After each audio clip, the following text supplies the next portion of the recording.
थोड़ा अंदर पढ़ना पड़ेगा ये।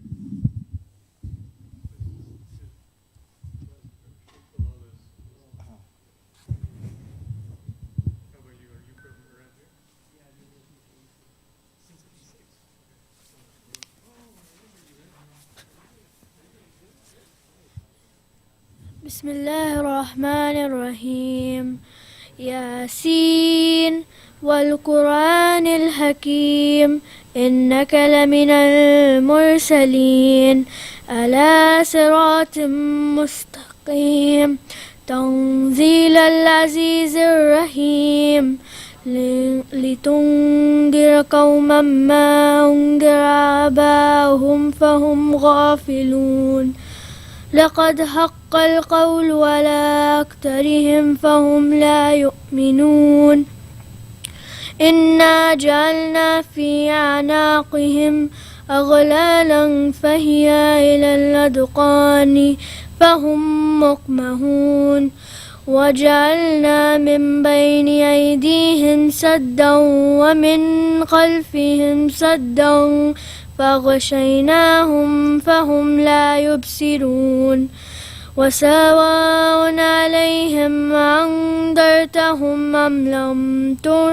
تنذرهم لا يؤمنون إنما تنذر من اتبع الذكر وخشي الرحمن بالغيب فبشره بمغفرة وأجر كريم إنا نحن نحيي الموتى ونكتب ما كذبوا وآثارهم وكل شيء أحصيناه في إمام مبين واضرب لهم مثلا أصحاب القرية إذ جاءها المرسلون إذ أرسلنا إليهم اثنين فكذبوهما فعززنا بثالث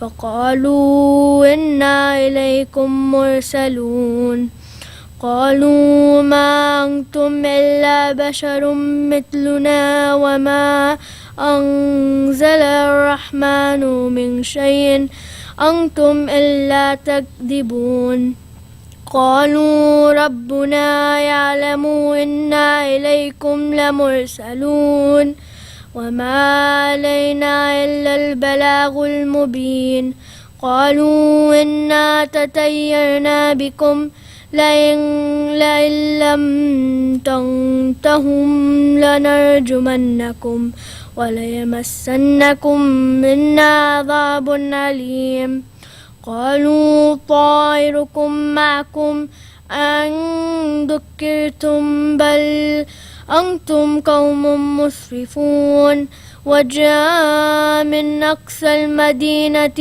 رجل يسعى قال يا قوم اتبعوا المرسلين اتبعوا من لو يشاء يسألكم أجرا وهم مهتدون وما لي لا أعبد الذي فطرني وإليه ترجعون أتخذ من دونه آلهة إن يردني الرحمن بضر لا تغني عني شفاعتهم شيئا ولا ينقذون إني ضل في ضلال مبين إني آمنت بربكم فاسمعون قيل ادخل الجنة قال يا قومه يعلمون بما غفر لي ربي وجعلني من المكرمين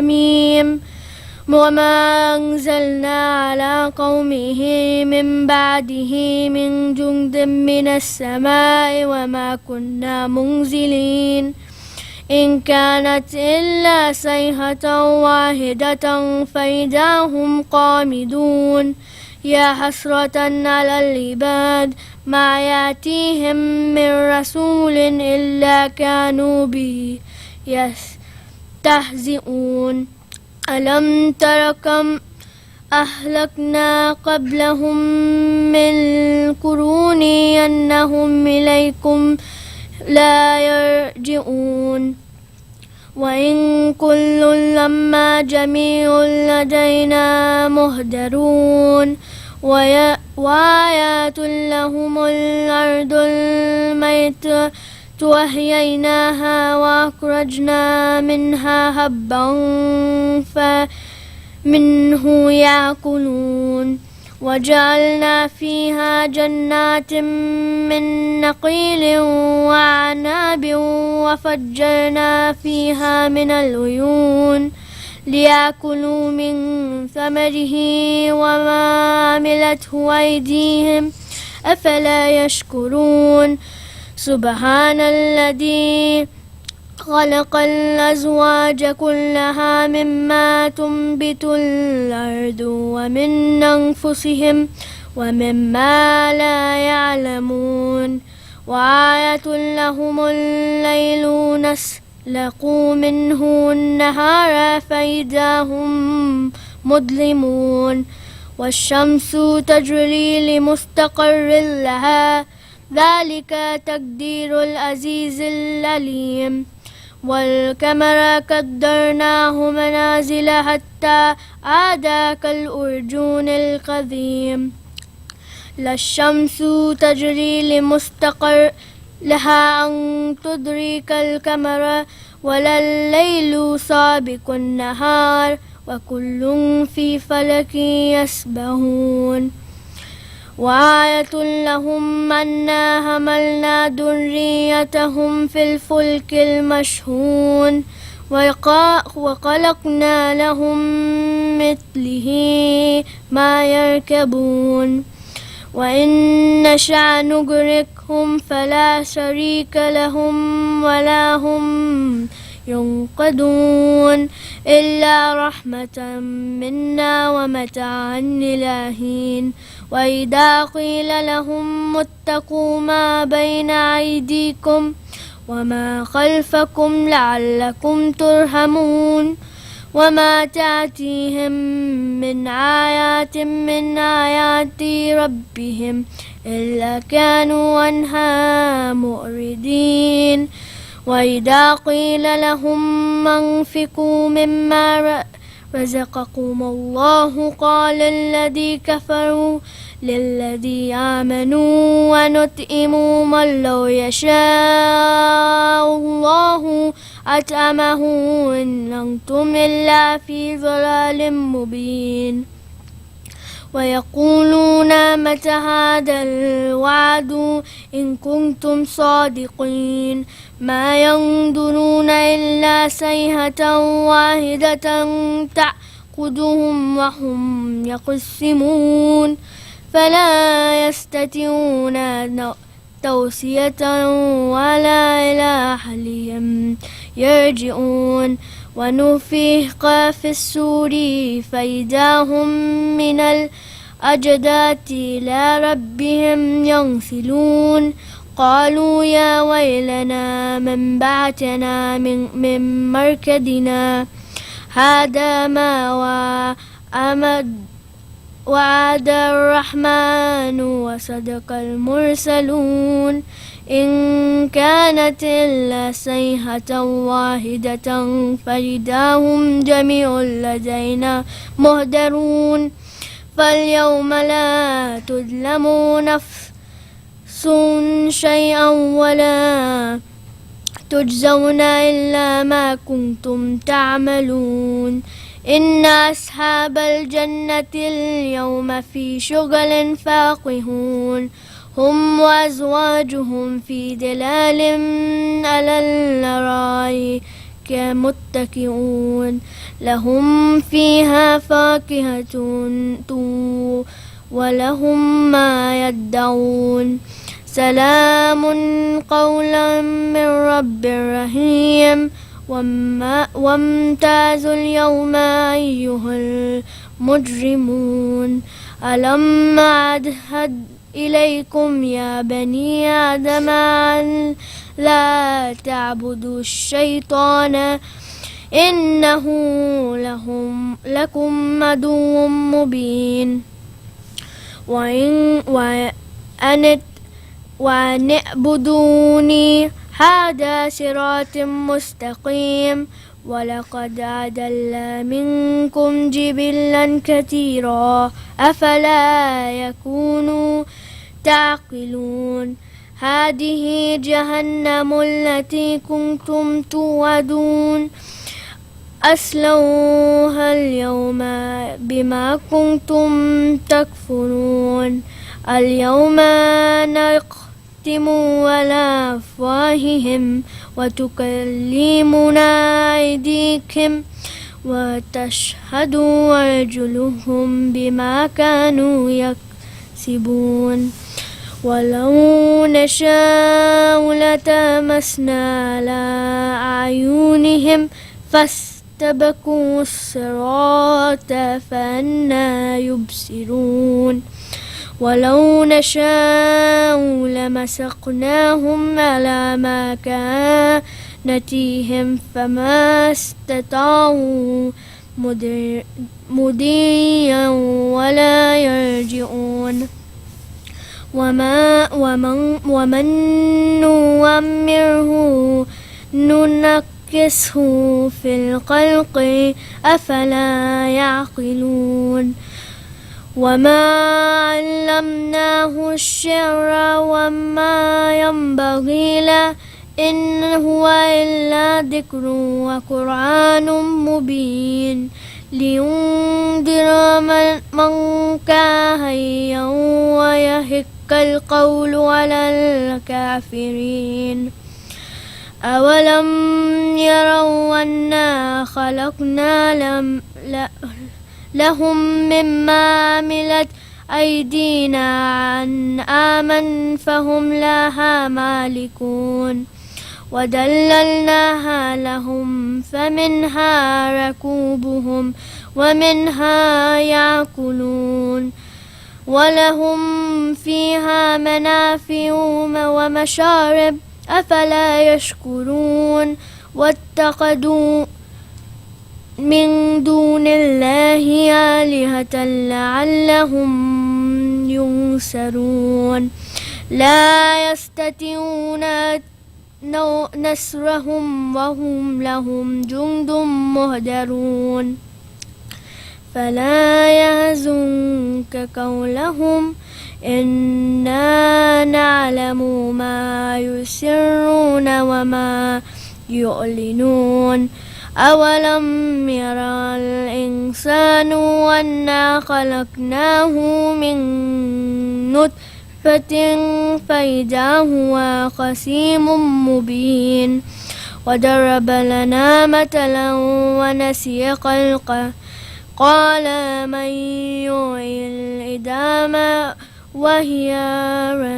رميم قل يحييها الذي أنشأها أول مرة وهو بكل خلق عليم الذي جعل لكم من شجر الأخضر نارا فإذا أنتم منه توقدون أوليس الذي خلق السماوات والأرض بقادر على أن يخلق مثلهم بلى وهو الخلاق العليم إنما أمره إذا أراد شيئا أن يقول له كن فيكون فسبحان الذي بيده ملكوت كل شيء وإليه ترجعون صدق الله العلي العظيم.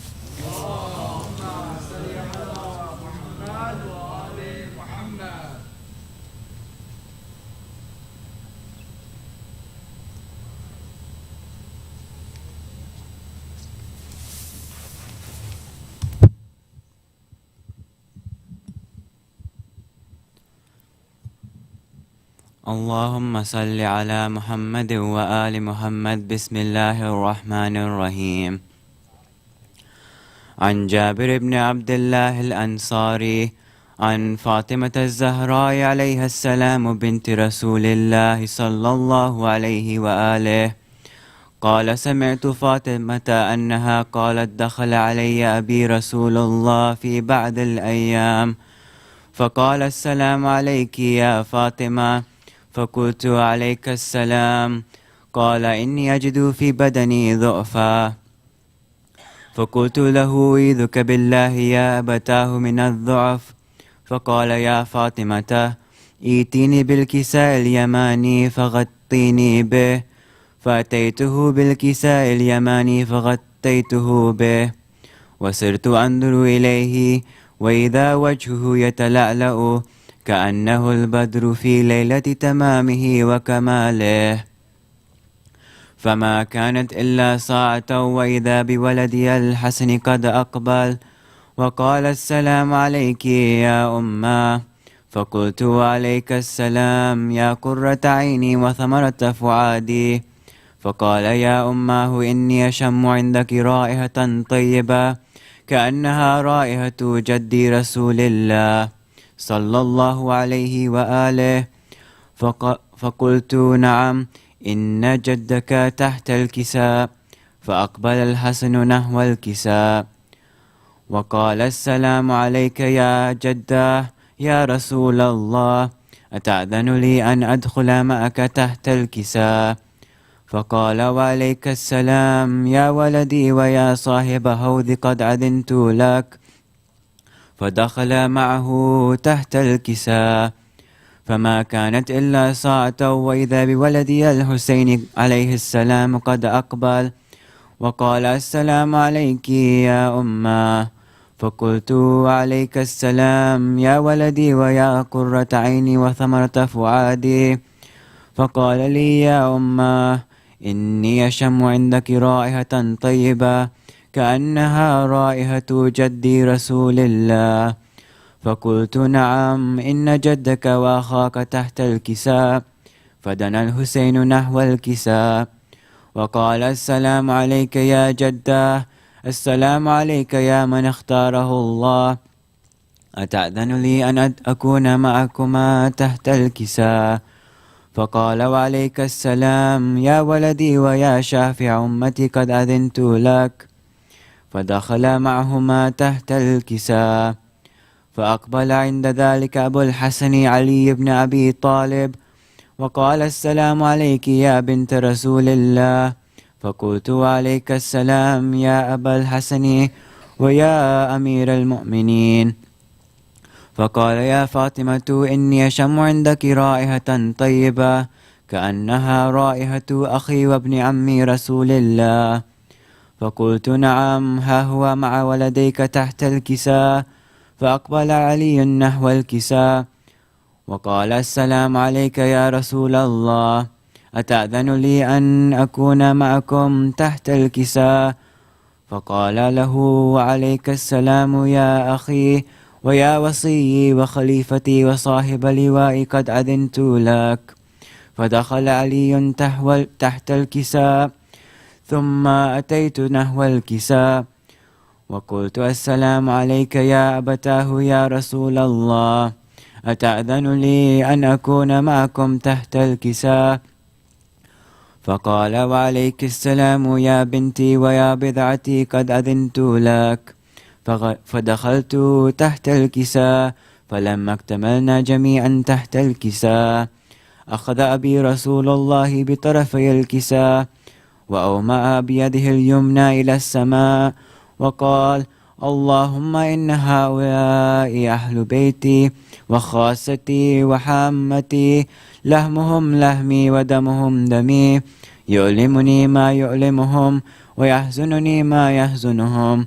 أنا حرب لمن حاربهم وسلم لمن سالمهم وعدو لمن عاداهم ومحب لمن أحبهم.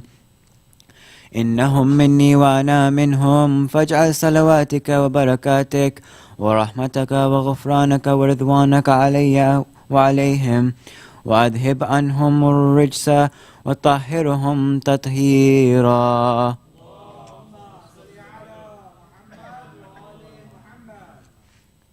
فقال الله عز وجل يا ملائكتي ويا سكان سماواتي إني ما خلقت سماء مبنية ولا أرضا مدحية ولا قمرا منيرا ولا شمسا مذيعا ولا فلكا يدور ولا بحرا يجري ولا فلكا يسري إلا في محبة هؤلاء الخمسة الذين هم تحت الكساء. فقال الأمين جبرائيل: يا ربي ومن تحت الكساء؟ فقال عز وجل: هم أهل بيت النبوة ومعدن الرسالة، هم فاطمة وأبوها وبعلها وبنوها.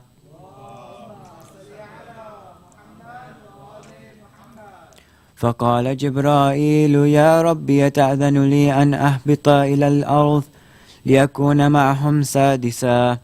فقال الله عز وجل: نعم قد أذنت لك.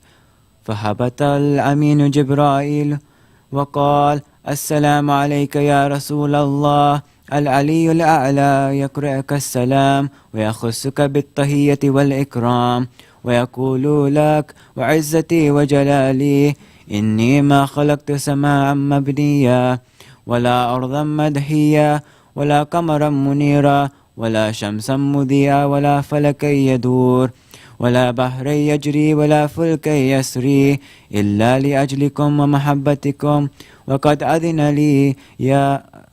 أذن لي أن أدخل معكم، فهل تأذن لي يا رسول الله؟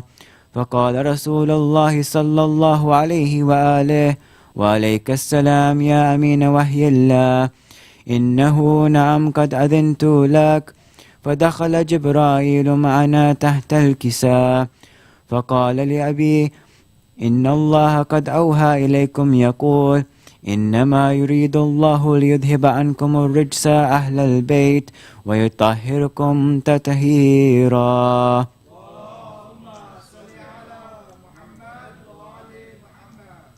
فقال علي لأبي: يا رسول الله، أخبرني ما لجلوسنا هذا تحت الكساء من الفضل عند الله.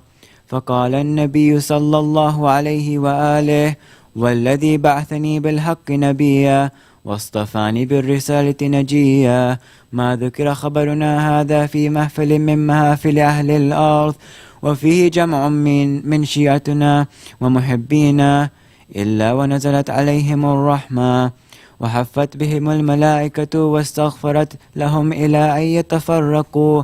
فقال علي عليه السلام: إذا والله فزنا وفاز شيعتنا ورب الكعبة. فقال أبي رسول الله صلى الله عليه وآله: يا علي، والذي بعثني بالحق نبيا واصطفاني بالرسالة نجيا، ما ذكر خبرنا هذا في محفل من محافل أهل الأرض وفيه جمع من شيعتنا ومحبينا وفيهم مهموم إلا وفرج الله همه يا الله، ولا مغموم إلا وكشف الله غمه يا الله، ولا طالب حاجة إلا وقضى الله حاجته يا الله. فقال علي عليه السلام: إذا والله فزنا وسعدنا، وكذلك شيعتنا فازوا وسعدوا في الدنيا والآخرة ورب الكعبة.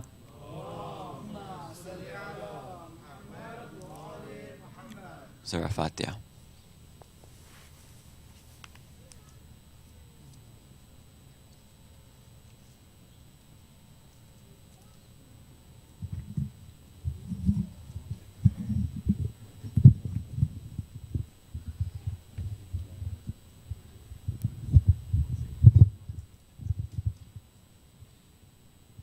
أفضل السلام والسلام عليك يا رسول الله، محمد وآل محمد. يا علي يا علي المدد، يا علي يا علي يا علي المدد، يا علي पर मुश्किल तो कह दो मदद, या अली रहे वर्द ज़बान शिया ना दे अली रहे वर्द ورد زبان شیعہ دے علی پر مشکل تو کہہ دو مدد یا علی علی کا نام بھی نام خدا راحت جاں ہے علی کا نام بھی نام حرز اتفاق ہے علی کا نام بھی نام خدا تیغ جواں ہے لیا نام علی تو بگا سب تری عرش اعظم پہ خواہ نام علی پر مشکل تو کہہ دو مدد یا علی رہے ورد زبان شیعہ نہ دے علی رہے ورد زبان پر مشکل تو کہہ دو مدد یا علی علی کے نام سے دونوں جہاں میں عزت ہے علی کا ذکر ہے خالق کی اطاعت ہے علی کے نام سے غمگین دل کو فرحت ہے کرو حق سے دعا توبہ نام علی ہوگی حاجت روا توبہ نام علی پر مشکل تو کہہ دو مدد یا علی رہے ورد زبان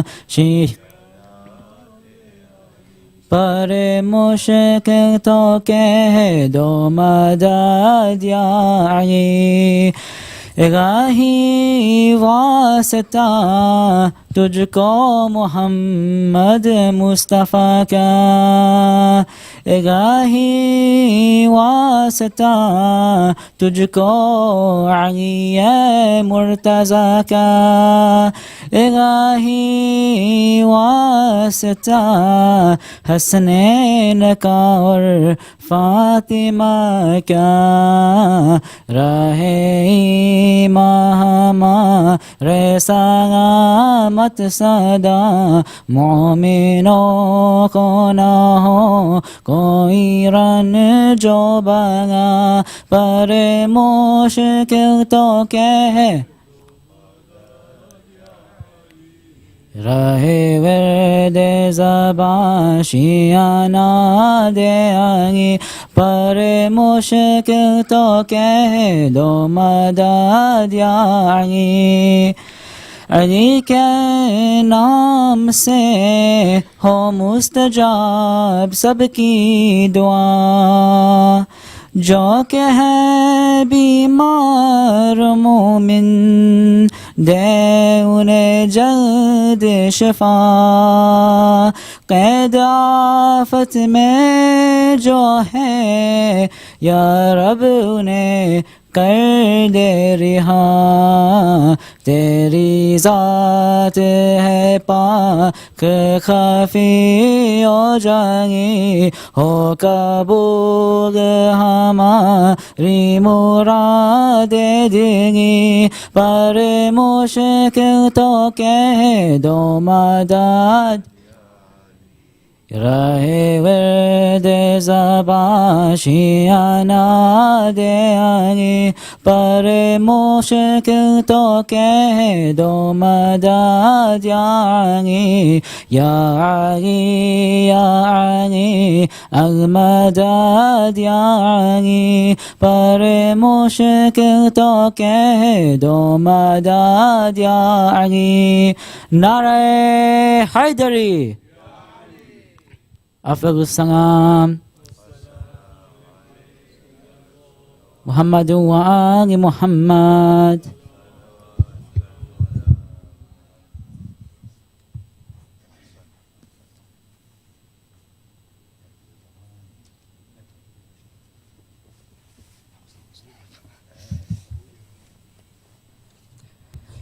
وآل محمد صلوات. میرے مولا مجھے دو سہارا، میں نے تھاما ہے دامن تمہارا. میرے مولا مجھے دو سہارا، میں نے تھاما ہے دامن تمہارا. درد سورج کو تم نے ابھارا، میں نے تھاما ہے دامن تمہارا. تم ہی مشکل کشا دو جہاں ہو، تم ہی مولا کون و مکان ہو. انبیاء بھی ہے تم کو پکارا، میں نے تھاما ہے دامن تمہارا. میرے مولا مجھے دو سہارا، میں نے تھاما ہے دامن تمہارا. میری کشتی بور میں پھنسی ہے، دشمنوں کے لبوں پر ہنسی ہے.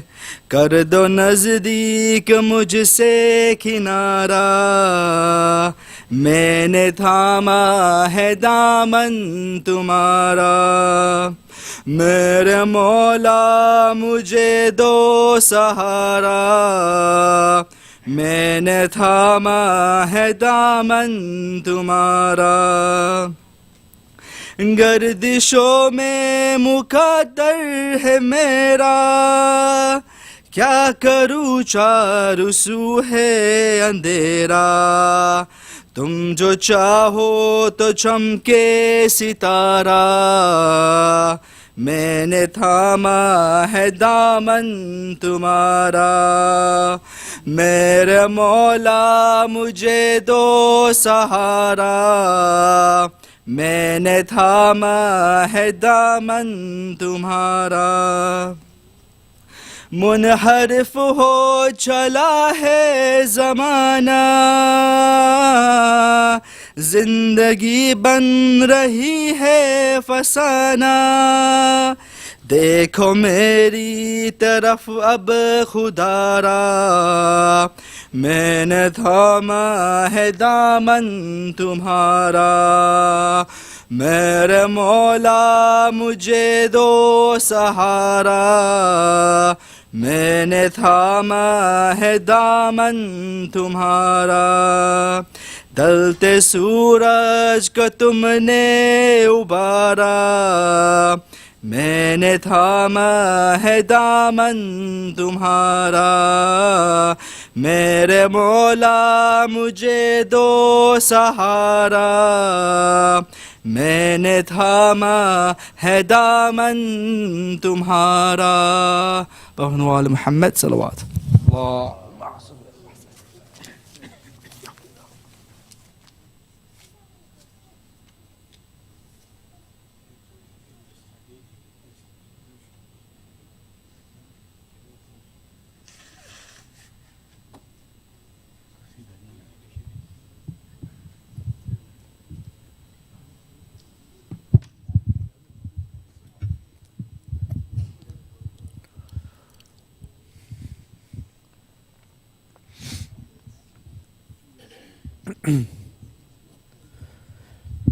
Sheikh Bilal, Dr. Dungarsi, respected elders, brothers and sisters in Iman, Assalamu alaikum wa rahmatullahi wa barakatuh. On behalf of the Sijni Managing Committee, we would like to congratulate you all on the Wiladat of Imam Muhammad Al-Baqir alayhi salam. Allahumma salli ala Muhammad wa ala Muhammad. Tonight's Surah Yasin has been sponsored for the Ithal Ithwab of the marhumeens that are displayed on the screen. Let us all recite Surah Fatiha for all marhumeen. Bismillah.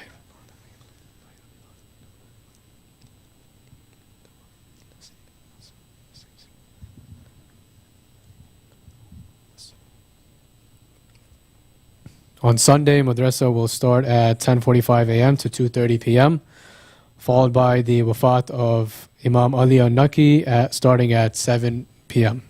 Salawat.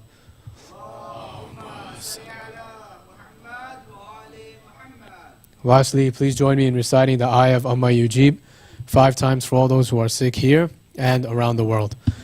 Allahumma salli ala Muhammadin wa ali Muhammad. Bismillahir Rahmanir Rahim. Amma yujibul mustarriza da'u wa yakshifu su. Amma yujibul mustarriza da'u wa yakshifu su. Amma yujibul mustarriza da'u wa yakshifu su. Amma yujibul mustarriza da'u wa yakshifu su. Amma yujibul mustarriza da'u wa yakshifu su. Allahumma salli ala Muhammad wa ali Muhammad. Please recite aloud salawat as we call up Sheikh Bilal. Muhammad wa ali Muhammad salawat.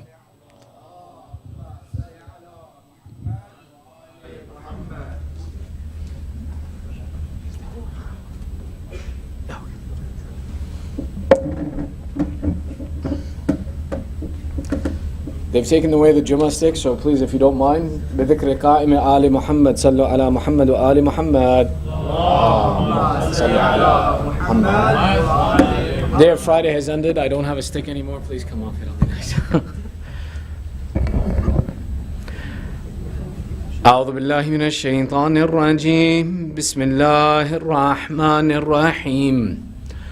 ربي اشرح لي صدري ويسر لي أمري واحلل عقدة من لساني يفقهوا قولي.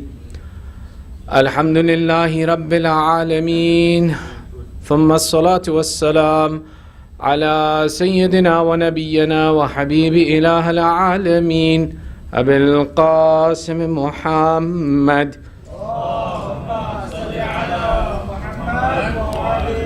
وعلى آله الطيبين الطاهرين المعصومين، واللعنة على أعدائهم أجمعين من الآن إلى قيام يوم الدين. أما بعد، فقد قال الله تعالى في محكم كتابه الحكيم: بسم الله الرحمن الرحيم. قل إن كنتم تحبون الله فاتبعوني يحببكم الله ويغفر لكم ذنوبكم. آمنا بالله. صدق الله العلي العظيم.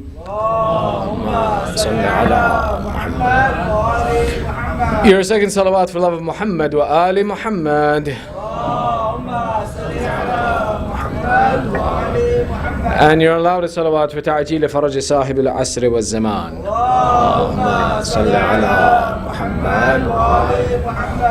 I'll tell you right now, the clock is broken, so you're stuck with me. No, inshallah, I don't plan to take too long tonight, but there are a few important points to note. First and foremost, the heightened spiritual season has begun. Month of Rajab is officially announced as of starting of tonight. There are a number of important points. First and foremost, our Prophet explains, he says, Rajab huwa shahrullah wa Sha'ban huwa shahri wa Ramadan huwa shahrul muslimin. And our Prophet explains, he says, Rajab is the month of Allah, and Sha'ban is my month, and Ramadan is the month of the Muslimin. Understanding that this month holds a very special status, and it starts this spiritual season for us of focus, attention, and work in these months of self-improvement and development. And its timing of coinciding with the beginning of the year is fruitful for us in two senses. One is that it gives us a hope that as we begin our year with these months, that we can continue to grow through the year and continue to grow positively. And two, it's the springtime of the believer, that there are short days and long nights, easy to fast, easy to worship, and that these are the times of worship. In the month of Rajab, it is from amongst the mustahabbat to fast. It is recommended to fast the first 3 days of this month, the middle 3 days of this month, and the last 3 days of this month. Mudafan ala dhalik, and one more day in addition to that it's very recommended to fast, is the first Thursday of the month of Rajab, which is known as the day of Laylatul Raqa'ib, the night of answering of wishes. So Thursday night, inshallah, we'll do the amal, and those who can, Thursday is a mustahab day, it's a recommended day to fast on that day. And that Thursday night to sit and to ask your hajat and to ask for your desires, and Thursday night we'll spend some time in amal. And that throughout this month it's recommended to do ibadat. The middle of this month coincides with amal known as Amal Dawood. which is 3 days of fasting, and on the 15th in the middle of the day at the time of Dhuhr to make dua. And there are some special amal and dua that are done on that 15th of Rajab that are supposed to be something that can answer your needs and your du'as and your hajat. And if you have a particular need that you want to achieve, this is a way that you can take advantage of it. There are special du'as in this month that we recite after salat as well too, that refer to and reference to the idea that Rajab is Rajab al-Murajjab, that it is the time of turning back to Allah. It is the time of seeking the forgiveness of Allah. And if you can't do any of these things, the one thing that the month of Rajab should ensure that we take advantage of is simply the phrase of astaghfirullah. That this is Allah's month and this is our opportunity to turn back to Him. I may not have the availability, whether it's because of my profession, my studies, responsibilities, or I just forgot. But this is something that we should try not to forget. And for at least these 3 months, try and keep a tasbih with you. So that whenever my hand falls on the tasbih, I'm like, oh, spiritually heightened season, let me take advantage of it. There are simple things that when we implement them in our life, we can take great advantage of them and benefit from them in any aspect of our life. And it's something simple. Keep a tasbih in your pocket. Start with this, and from it being in your pocket, inshallah it'll wind up in your hand. And from it being in your hand, inshallah it'll wind up helping us to do dhikr. And this is something we can take advantage of. But the goal is that these next 2 months are our prep time, to start seeing them as a spiritually heightened season, that there is a benefit and advantage that I can seek in these months, that Allah has specialized in these months in preparation, so that when the month of Ramadan comes, I am at my peak ability to take advantage of the sufra that Allah puts out in front of us. Not the sufra of iftar, but the sufra of His mercy, meaning the sufra of Him saying, ask me and I will give you.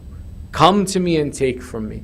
That there is no barrier between us and Allah in the month of Ramadan. We prepare for it now so that that time is fruitful and beneficial and we achieve a great conclusion from this time. Sallu ala Muhammad wa ali Muhammad. Sallu ala Muhammad wa ali. The first of this month begins with the blessing of celebrating and the mention of our 5th Imam, Muhammad ibn Ali Al-Baqir alayhi salam. This Imam is both Fatimi and Alawi. To explain what that means is that this Imam, his mother is the granddaughter of Rasulullah and his father is the grandson of Rasulullah. To explain, Fatima bint al-Hasan is the daughter of our 2nd Imam, and Imam Zain al-Abidin, the son of Imam Hussein, are the parents of this Imam. He's the only Imam whose lineage from both sides is coming back to Rasulullah. There's an entire discussion of Fadail that says that it was said that Imam Hassan used to physically resemble the upper body of Rasulullah, and Imam Hussein used to remember Rasulullah from his legs and his feet, and that in those two, their lineage combined, and that Imam Al-Baqir was the complete representation of what it would look like when you would see Rasulullah. There's even narrations that say that, for example, each of the A'imma who took from the characteristics of Rasulullah, that Rasulullah himself described that, O Jabir ibn Abdullah al-Ansari, you will meet one whose smell will be my smell.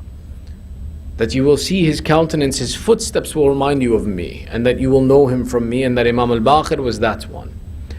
The fadail of even his mother, that she was known as one of the titles of Fatima bint al-Hasan, was Siddiqa, the truthful one. And this is one of the titles of her grandmother, Sayyidah Fatima, that she had a great standing, that amongst the children of Imam Hassan, she was the distinguished personality. From the daughters of Imam Hassan, she was a very distinguished personality. And the same way that on the other side we see that his father, Imam Zain al-Abidin, was a distinguished son amongst the sons, and the great characteristic of the sons of Imam Hussein, that he was a possessor of honor from both sides. And those attributes would be something that if we were to take the time to discuss, for example, how we see the dignity and honor between his parents and the uniqueness of their character that it's seen in their child. But for the sake of brevity, the discussion very briefly is around the idea of his title Baqir, or Baqir al-Ulum. That this is a unique title even amongst the titles of the A'imma alayhimus salam. That Baqir is one who splits apart to the source of knowledge, and to know the hearts of that knowledge, and to know its essence, and to be able to teach from its essence. How could we understand this? If we wanted to understand how amazing this attribute is that he possessed, and the aspect of teaching of his knowledge, the first part is to understand and see how it was that his teachings were spread amongst the people and amongst his students. Our Imam is someone who Zurara ibn A'yun, one of his students, narrates 70,000 ahadith from him. Can you imagine 70,000 hadith? 70,000 narrations from the Imam. And they're not restricted to one subject, but rather when we look at his ahadith, and of these 70,000, you'll find ahadith on Quran, on philosophy, on aqaid, on every matter that you can imagine. So meaning the knowledge of the Imam was not that, yes, there was one subject and the Imam just kept talking about it. The Imam's Imamat lasts for 19 years. 70,000 hadith, if we say in the course of 19 years, Zurara translates from the Imam, or transmits from the Imam. How many a year is that? How amazing is that amount of knowledge? But it gets even better than that. Zurara is not the only one who translated from the Imam. There's also Muhammad ibn Muslim. Muhammad ibn Muslim also translates 70,000 hadith from the Imam. 140,000 sayings just from these two companions of the Imam. That when we talk about Imam Baqir being the one who split open knowledge, to have 140,000 just from two narrators, a hadith from the Imam, discussing and teaching us about all of the aspects of life in Islam, that there is no aspect of knowledge that he did not prepare for and teach, is within itself a miracle. When we call him Baqir al-Ulum, it's not normal. It itself is a mu'jiza. There is also Jabir ibn Yazid al-Ju'fi. He narrates 30,000 hadith from the Imam. That the level of communication and teaching that the Imam gives in his lifespan and the aspect of education that he gives is not a normal thing. But the same way that we can appreciate that the Imam made these narrations, the other aspect of who he made the narrations to, that both the one who gave the narration and the one who received their narration are not normal people. The Imam having and possessing this knowledge, but having a companion who is capable of absorbing that knowledge, of taking that knowledge. Now when Zurara goes and gives us 70,000 hadith, when Muhammad ibn Muslim gives us 70,000 hadith, when Jabir gives us 30,000 hadith, when the other companions present these hadith, they're not people who are just parrots reiterating the phrases and the statements of the Imam, but rather they were people who had the ability to absorb, appreciate, to ponder over, to think about, and to benefit from the statement, and to be able to pass on that benefit to others. You see, when you and I think about the idea to be a companion of the Imam, who here wouldn't want to be? If we have the opportunity that inshallah someday Sahib al-Asr wal-Zaman Ajjalallahu ta'ala farjuhu sharif, Allahumma salli ala Muhammad, were to accept us as his companion. What does that mean? Does that mean that I'm good enough today to be his companion? No, even amongst the companions there were many different categories. These companions that we talk about, these were people who took upon themselves the responsibility to purify themselves and to raise their status to be in the company of the Imam. There weren't people who just walked around and said, I have nothing better to do, let me go hang out with the Imam. There were people who spent the time and the focus to be able to receive whatever the Imam was giving. And the A'immah alayhimus salam treated these people differently as well too. There were those who would come and say, tell me, and the Imam would give them something. And then there are others from amongst the companions that the Imam himself would say, come and sit and let me tell you. Whether we take a look and we see, for example, in the companions of Imam Ali, that, for example, Qumayl is someone who the Imam takes by his hand and says, you need to listen to this and you need to remember this. Not just Dua Qumayl, but many of the ahadith that we have, of the very heavy hadith that we have from Amir al-Mu'mineen, are those that Imam Ali said, come, let me tell you, you need to take this. The same way, for example, when we talk about Imam Al-Baqir in the ahadith that we have these narrations, 70,000. 70,000 is no joke. Amongst them are some narrations where the Imam is telling them. For example, with Jabir ibn Yazid al-Ju'fi, there's a narration, Usika bi khamsa, Ya Jabir, Usika bi khamsa. O Jabir, I advise you of 5 things. This hadith, and we'll talk about this in a minute, is a demonstration where the Imam is saying, let me tell you, and you need this, and this needs to continue on. The significance of paying attention to this, that when we see this, is that not anyone and everyone can take the benefit the Imam can offer. One has to spend time on cleansing himself, improving himself, And the more we improve ourselves, the more we connect ourselves to Allah, the better we have the ability to receive, process, understand, and appreciate the message of Ahlul Bayt. The impact of Imam Al-Baqir is still till today. His impact and influence on us is still happening now. But those who are benefiting the most from that influence of these A'imma, who are the ones who are most closely attached to these A'imma, are not simply those who are just reading and saying, Bala, yes, okay, I have the book, I can open it whenever I want to, I'll read it when I want. Or I can hear it when I want to, I'll put it on play on YouTube and it'll play something from the Imam and that's enough. No. The one who is connected to and receiving the benefit of the Imam, the same way in his time, they were unique personalities who were able to take that benefit because of how they transformed themselves and worked on themselves. Till today, the ones who can benefit the most from the message of the Imam are the ones who are willing to transform themselves and work on themselves to improve themselves to be a container for the knowledge of the Imam. Not everyone who reads the book sits on the pulpit. Not everyone who sits on the pulpit has the connection to the Imam. Each of these elements takes work and effort and investment. But when we see something like, for example, Jabir narrating 30,000, Zurara narrating 70,000, there are even people who, for example, in history, Jabir ibn Hayyan, speaking of Jabir ibn Hayyan, what is he most famous for? His medical knowledge and his chemistry. In English, right? When you go to chemistry, you hear about the maxims and the principles of Geber. Who's Geber? Jabir ibn Hayyan. This is what he's known for. But this isn't what Jabir was in his own time. This is what's remained in the knowledge of humanity that he presents.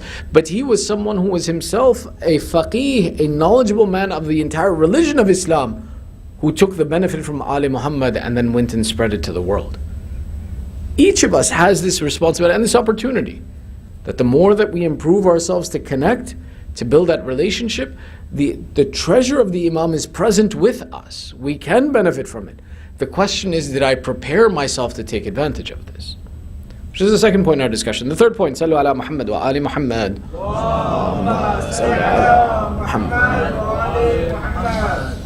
There's a discussion that says that in our fifth and sixth Imam, we saw that the time period opened up and that they took advantage of this good time and they taught. And that the reason majority of our fiqh and usul and of our principles and of our aqaid and tafsir is given to us from our fifth Imam and our sixth Imam is because they were given an opportunity in the time. An Imam is not someone who is reactionary. So Imam is not subject to all what the people will allow him to do. But rather the Imam is the one who makes his opportunity. The truth of the matter comes to this, is that the same way, for example, an empire has a process by which they control their people. An empire, a system of governance that wants to maintain its authority over a people, uses techniques to make sure that the people remain docile and submissive to the government, whether the government is good or bad. As the Banu Umayyah start to slip, and as they start to lose their control, they start to bring in principles and concepts to go about to keep the people in control. The Banu Umayyah famously started, for example, even the concept of Sufism. In some aspects you can take a look and see that the originations of the Sufi ideologies traces back to the influence of the Banu Umayyah. Why? Because they said for spirituality and knowledge of faith that the people turn to Ahlul Bayt, we need to keep the people away from Ahlul Bayt. How do we keep them away from Ahlul Bayt? Give them something that takes the place of and discounts Ahlul Bayt and gives another position for it. Banu Umayyah, for example, they are the ones who established what today is the Dome of the Rock in Jerusalem, that is considered one of the holiest sites of Islam. Where did it come from? It came from the Banu Umayyah. Why? They built it because they said when people go to Hajj, they meet the children of Rasulullah and are influenced by the love of Ahlul Bayt, and we don't want to have them to have that experience. So they established this masjid and say, this is Masjid Al-Aqsa, this is where Rasulullah came on the night of Mi'raj, this is just as holy, if not more holy than the Kaaba itself. Why do you need to go to Mecca? Why do you need to go to the Kaaba? Stay right here.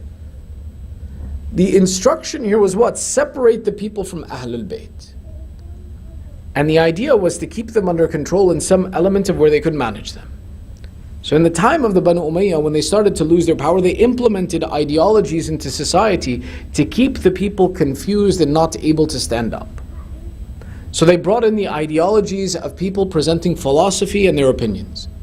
Begins in the time of the Banu Umayyah amongst these khulafa. Imam Al-Baqir was contemporary to 6 of the khulafa, 5 of whom were the most severe and had great animosity against the Ahlul Bayt. Only Umar ibn Abdul Aziz is the only one who was somewhat of a decent character, and even him they killed off quickly, and his time with the Ahlul Bayt and supporting the Ahlul Bayt was gone very fast.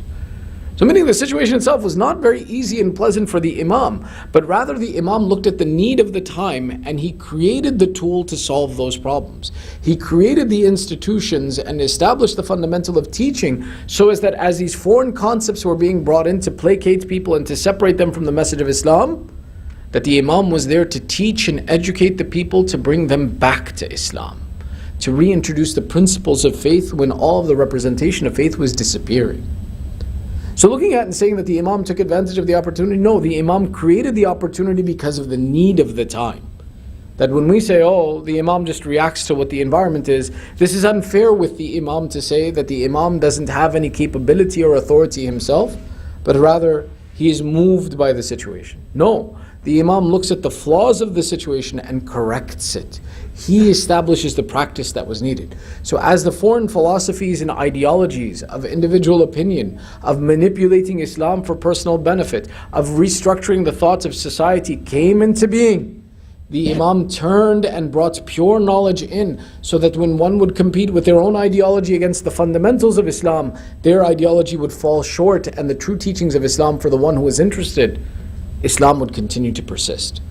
Which is why we say till today, if we are under the impact and influence and benefits of the Imam, it's because the Imam's teachings were such that till today, if someone comes with their own philosophy to manipulate Islam, the word of the Imam will be present to stop them from getting lost and from being able to corrupt the message of Islam.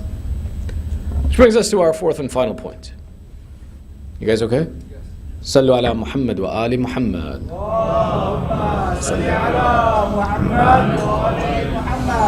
Is the depth of the meaning of the kalam of the Imam. Ya Jabir, usika bi khamsa. O Jabir, I advise you of 5 things. Here is the Imam influencing Islam in society till today. This is one of the most famous narrations of our Imam, by the way, in the sense that you'll find it quoted in many places, you'll find it referenced in many places. It's one of the things that, for example, is one of the famous narrations, and that's why to know it is important and to understand the beauty of the Imam's speech is important. Ya Jabir, usika bi khamsa. In dhulimta fala tadhlim. Wa in khanuka fala takhun. Wa in kudhabta fala taghdab. Wa in mudihta fala tafrah. وَإِن ضُمِمْتَ فَلَا تَحْزَنْ. You got it? Okay, hang on. The Imam makes 5 statements. He begins and he says, if you are oppressed, in ظُلِمْتَ, if you get oppressed, فَلَا تَظْلَمْ, then don't oppress anyone.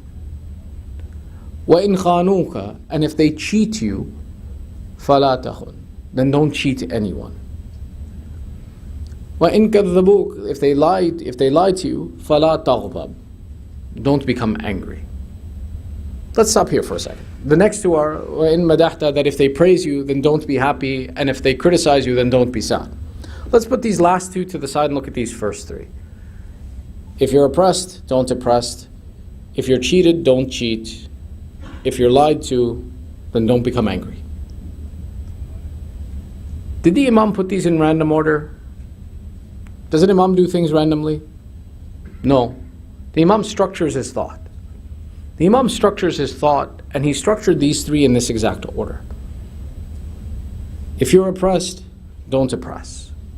Then he goes, if you're cheated, don't cheat someone else. And then he goes, if you're lied to, don't be angry. He puts these in a very particular order. Why? When we look and we see, the beginning is the concept of oppression. And the Imam makes a statement that if you're oppressed, don't oppress. This ties us to the fundamental cause that if we understand this one cause, then all of these make sense afterwards. How? A person to know that they're oppressed has to know what is haqq. When I know that I'm being oppressed, it's because I know what my right is, how I should be treated, what I should be getting, and I see that someone is not giving me that right. Once you have recognized what is haqq, and what is justice and what is fair and what is honest, you have opened the door to the connection of Allah, because in haqq, in right, is the acknowledgement that there is one God, and that one God is just, and that one God is the one who I need to worship. The Imam is teaching, and he's saying the first fundamental that you need to pay attention to is stay attached to haqq, no matter the fact if someone oppresses you, don't oppress them back. Why? Because immediately when you oppress, you have taken something's right. If you take something's right, then you have denied the fact that right is with Allah, and that anything other than Allah is oppression. The Imam begins and he lays out the fundamental. Stay away from oppression, and your goal is to stay attached to haqq. Do not separate from haqq. Whatever we do in our life, chase haqq. When we chase this haqq, this right, this justice, this fairness, this equity, it will always bring us back to Allah. Because in the fundamental, when we look at it, if my job is to be fair, then I came into existence. I came into existence, the one who brought me into existence with a purpose. My job then is the one who created me with purpose, that I fulfill my purpose and I stay attached to him. I do what my Creator wants me to, because that is haqq. If I like haqq, then the one who created me has created me in haqq, and I have an obligation to him. So the Imam begins with the fundamental, that within haqq is the relationship with Allah. When you leave haqq, you leave your connection to Allah. Therefore, even if you're oppressed, do not oppress anyone. Then he continues and he says, that if they go out and they cheat you, فَلَا تَخُنْ, don't be a cheater. We can return back to the initial concept and say that with justice, someone's cheating does not justify my cheating. Someone going out and doing wrong to me and taking my right does not justify my taking another person's right. If I have been made a loss, if someone has cheated me out of my money, it does not justify me to cheat another person. One, we can say this is a subset of the concept of oppression. That maybe oppression I can bear when it comes in character, but when it comes to cheating, I say, no, cheating is different. If I get cheated, I got lost out of my money, I got to make my money back. So the Imam specifies. The second aspect that's important of the way the Imam structures it is that if someone cheats you and you cheat them back, now you're equal. Once you're equal, you have no recourse of seeking justice anymore. Because what happens? You cheated me, I cheated you. As soon as I cheat you, you say, I cheated you because I knew you were going to cheat me. A cheater always uses this excuse. The other one deserved to be cheated. Meaning that you'll have no recourse, there's no path back, there's no justification, because here the argument is that I just did it before you did it. Because you're a cheater, so I had to make sure that I don't get cheated by a cheater, so I protected myself. The entire fundamental of being able to seek justice in this institution is completely gone. So the Imam is structuring, he's saying never put yourself in a position that you have no right that you can ask for. But once you cheat someone for having cheated you, then they justify themselves that you deserve this, that I had to protect myself, otherwise you would have cheated me before I had the opportunity to protect myself. The Imam goes to the third point.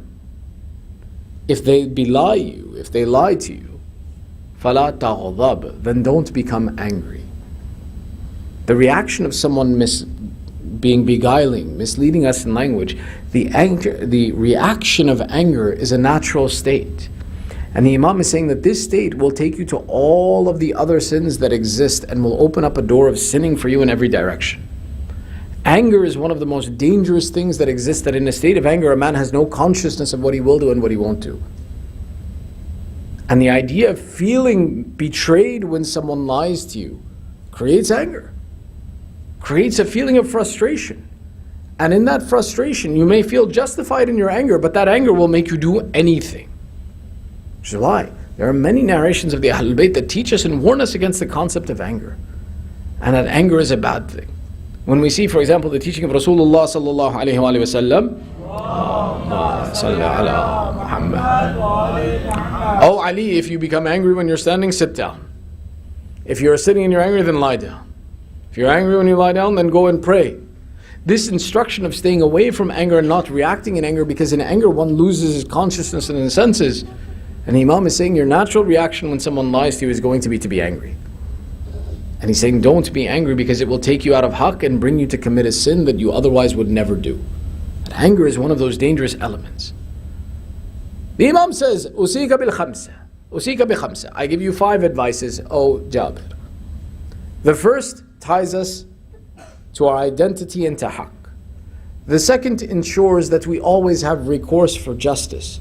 The third ensures that someone's actions don't push us to the element of committing sin by our reaction to their behavior. The fourth, that if they praise you, then do not be happy. And the fifth, that if they criticize you, ذَمَمْتُ, that if they come out and they say they criticize you in a negative way, وَلَا تَحْزَنْ, then don't be sad. These two give us a description of our relationship of society. Who are we behaving for? Who are we acting for? When it comes to dealing with people, it can happen that someday people love us. And the Imam explains, when people love you, they will give you attributes that you don't possess. And the Imam continues, and when people dislike you, they will take away from you the attributes that you do actually possess. The Imam explained, don't count on this element. Why?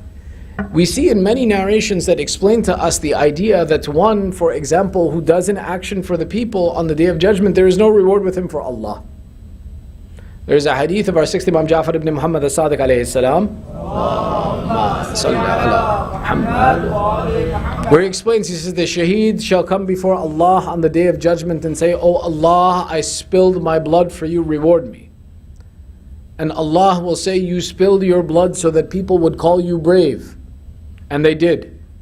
So ask them for your reward, there is nothing here for you. That the scholar will come forward and say, Ya Allah, I forsook this world. I stayed awake at night.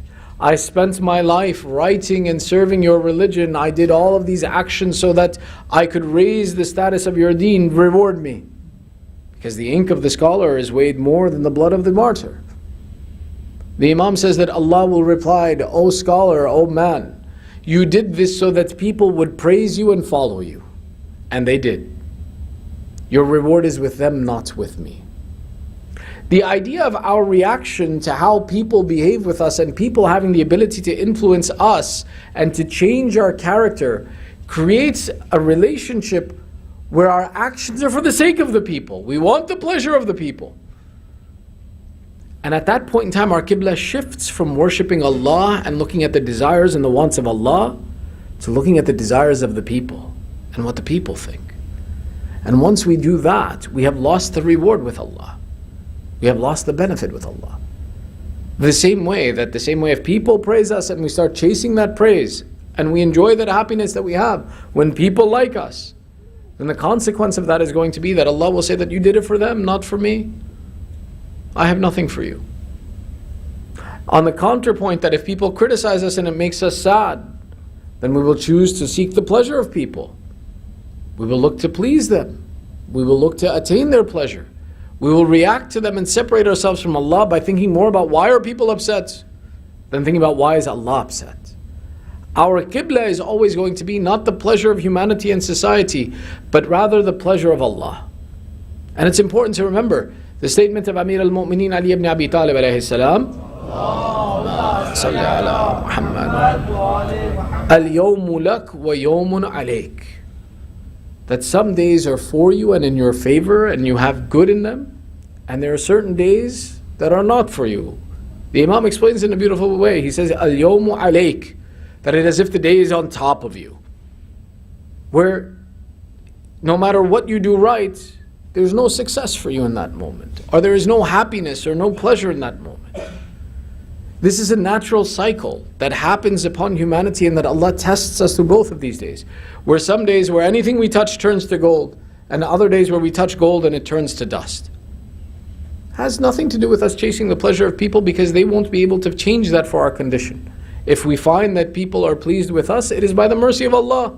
Alhamdulillah. But if I chase that pleasure, then Allah, when He puts the day upon me, then I will have no satisfaction that now the people aren't happy and I have lost the pleasure and interest of Allah.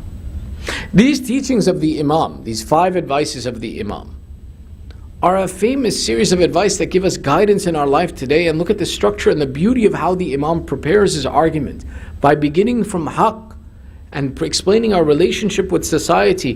That one, he's telling us, measure your relationship with society, don't let society turn you bad. But in the same measure, at the end of his statement, he's saying, and don't let be the society that you are dealing with be your guidance of happiness or sorrow. that still remains with Allah, not with society. In this, we find that we stay under the teachings, the support, the guidance of the Imam, and the statements of that Imam are still relevant till today, and we are benefiting from him. May Allah make this day mutabarak for us, that we continue to learn from the teachings of Imam Al-Baqir. ندعوك باسمك العظيم الأعظم الأعز الأجل الأكرم. We raise our hands by the right of the month of Rajab, by the right of those who are present, by the right of our Imam in Ghaibat. 10 times we call out, Ya Allah, Ya Allah, Ya Allah, Ya Allah, Ya Allah, Ya Allah, Ya Allah, Ya Allah, Ya Allah, Ya Allah, Ya Mahmud بحق محمد, Ya A'la بحق Ali, يا فاطر السماوات بحق فاطمة, يا محسن بحق الحسن, يا قديم الأحسان بحق الحسين. Oh Allah, accept this small ibadah from us. Ya Allah, give the thawab of this majlis, the thawab of the mention of your Ahlul Bayt, the thawab of the Quran recited in this night to our marhumeen and all those who are in need of dua. Ya Allah, there are those amongst our families, our communities of mu'mineen, khususan Haji Awar Hussein, who is missing from amongst us, and those from our families who are suffering through sickness. Ya Allah, give shafa'at to the mu'mineen in this month of Rajab. Oh Allah, give aman to the believers wherever they are in this world. Ya Allah, keep our children on the upright path of Islam. Oh Allah, give us the tawfiq to benefit from this month, to benefit from your relationship, and to seek your istighfar in this month. Oh Allah, hasten the reappearance of Sahib al-Zaman. Make us and our families from the upright supporters of Sahib al-Zaman. Entitle us to the ziyarat of Aba Abdullah in this world, and the shafa'ah of Aba Abdullah in the hereafter. 1 Surah Fatiha, 3 times Surah Ikhlas, لأرواح المؤمنين والمؤمنات, with your loudest of salawat ala Muhammad wa ali Muhammad. صل على محمد وآل محمد. بسم الله الرحمن الرحيم.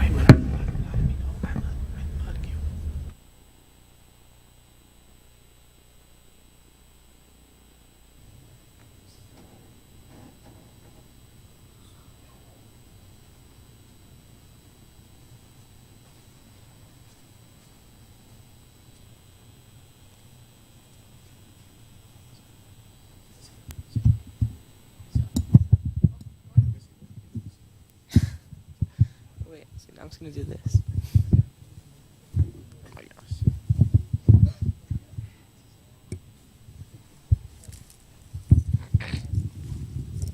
It's fine. اللهم صل على محمد وآل محمد. بسم الله الرحمن الرحيم. السلام عليك يا رسول الله يا نبي الله. السلام عليك يا أمير المؤمنين يا علي بن أبي طالب. السلام عليك يا فاطمة الزهراء سيدة نساء العالمين. السلام عليك يا حسن بن علي المجتبى. السلام عليك يا أبا عبد الله يا حسين بن علي الشهيد بكربلاء ورحمة الله وبركاته. السلام عليكم يا أئمة المسلمين علي بن الحسين زين العابدين ومحمد بن علي الباقر وجعفر بن محمد الصادق وموسى بن جعفر الكاظم وعلي بن موسى الرضا ومحمد بن علي الجواد وعلي بن محمد الهادي والحسن بن علي أيها الزكي الأصغر ورحمة الله وبركاته. السلام عليك يا حجة ابن الحسن يا صاحب العصر والزمان. السلام عليك يا خليفة الرحمن. السلام عليك يا شريك القرآن. السلام عليك يا كعبة الإيمان. السلام عليك يا إمام الإنس والجان ورحمة الله وبركاته. اللهم قل لوليك الحجة بن الحسن صلواتك عليه وعلى آبائه وفي كل ساعة وليا وحافظا وقائدا وناصرا ودليلا وعينا أرضك توعى وتمطعه فيها توينا برحمتك يا أرحم الراحمين.